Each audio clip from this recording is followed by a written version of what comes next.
Okay. All right, we'll go ahead and call the special city council meeting on June 23rd, 2025 to order. First thing we'll do is roll call, please. Councilmember Hammond.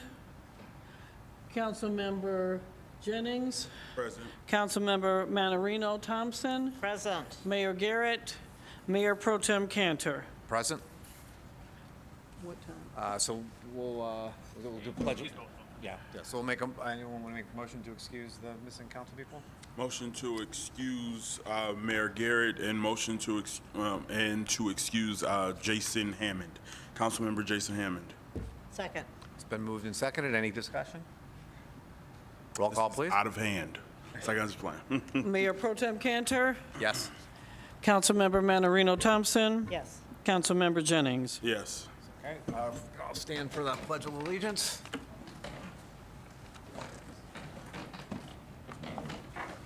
Pledge allegiance to the flag of the United States of America, To the republic for which it stands, one nation, under God, indivisible, with liberty and justice for all. Amen. take a motion to approve the agenda. Motion to approve. Second. Agenda. Sorry. It's been motioned and seconded. Any discussion? Hearing none. Roll call, please. Councilmember Manarino Thompson. Yes. Councilmember Jennings. Yes. Mayor Pro Tem Cantor. Yes. At this point, we'll open it up for public comment for items that are on the agenda.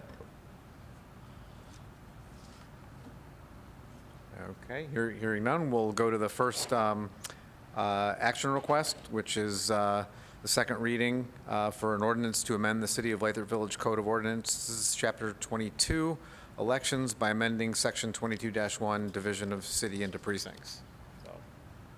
I can introduce this, Council. This is the second reading that was the ordinance that was introduced last Monday to amend Section 22-1 of the City Code of Ordinances to consolidate the current 2 voting precincts into 1 voting precinct. All right. Motion to adopt ordinance number 2025-02, an ordinance to amend the City of Lathrup Village Code of Enforcement by amending Section 22-1, Division of City into Precincts. Second. It's been motioned and seconded. Any discussion? I think this seems like a great opportunity to save us a few dollars. Hopefully, it will run smoothly, and the residents will be happy and satisfied with what the changes that we've made. So that's all I really have to say. Yeah, I'd say more than a few dollars. I know, right? Because we don't have to buy a second set of, we have to buy less equipment. The state is mandating that we replace our equipment, so we'll buy less equipment. And then we also will need to hire fewer poll workers, which will also save the city money.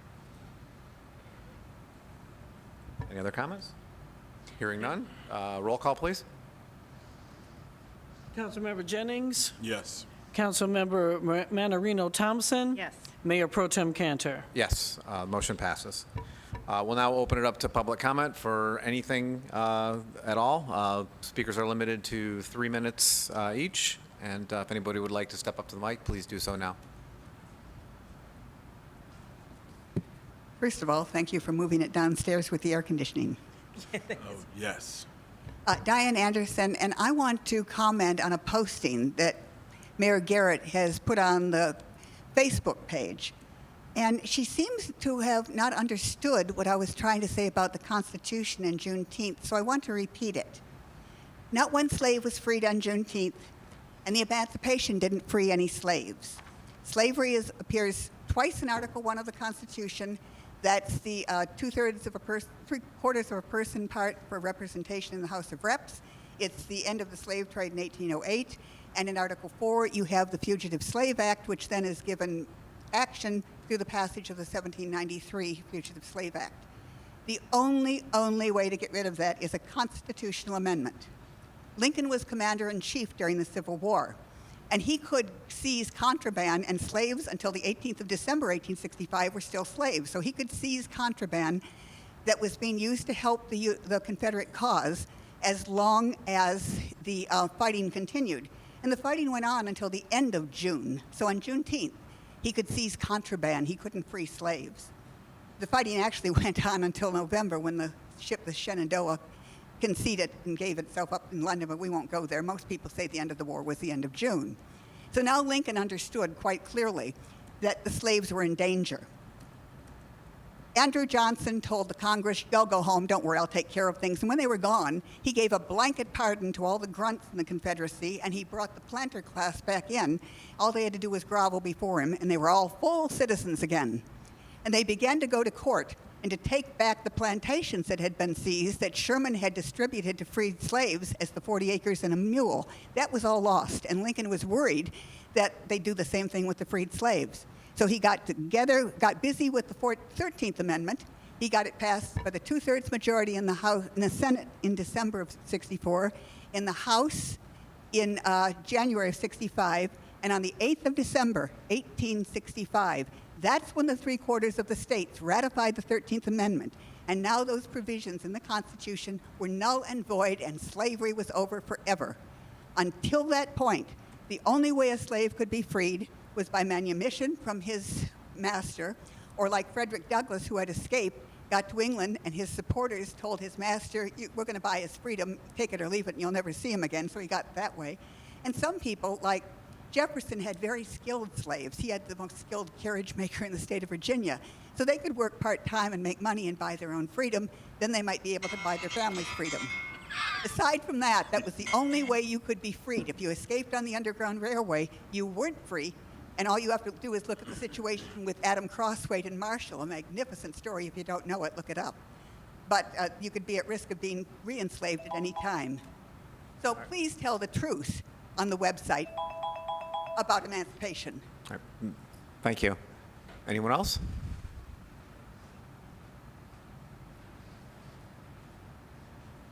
Hi, I'm Ellen Grenia. I live on Santa Ann, and I'm an election inspector for Lathrup Village, and that means something today. I do appreciate the communication that the council is making for the changes, the proposed changes from 2 precincts to 1, and other election inspectors like myself. There's more of us in the room that are concerned about the amount of poll books that will be used, and we just want to make sure that that our residents, who some of them really look forward to coming and standing in line, and we want to do the best for them. So I appreciate the communication and look forward to further communication and doing what the state needs us to do, as well as for the city and for everybody here. Thank you. Thank you. Thank you. Thanks, and thanks for being a poll worker. Anyone else? Okay, I'll open it up to council comments. Any comments from council? I have no comments at this time. Okay, then I would just say, starting at 6 o'clock, there is a meeting here to discuss the pilot program, the payment in lieu of taxes, which is an ordinance that was passed last Monday? Yeah. First reading, yeah, so we had our first reading last Monday. So there'll be a gentleman here to explain what it is, why it's important, and why cities actually have pilot programs, so. Anything from you guys? No. All right, I'll take a motion to adjourn the meeting. Motion to adjourn. Second. Meeting is adjourned. Thank you, everyone.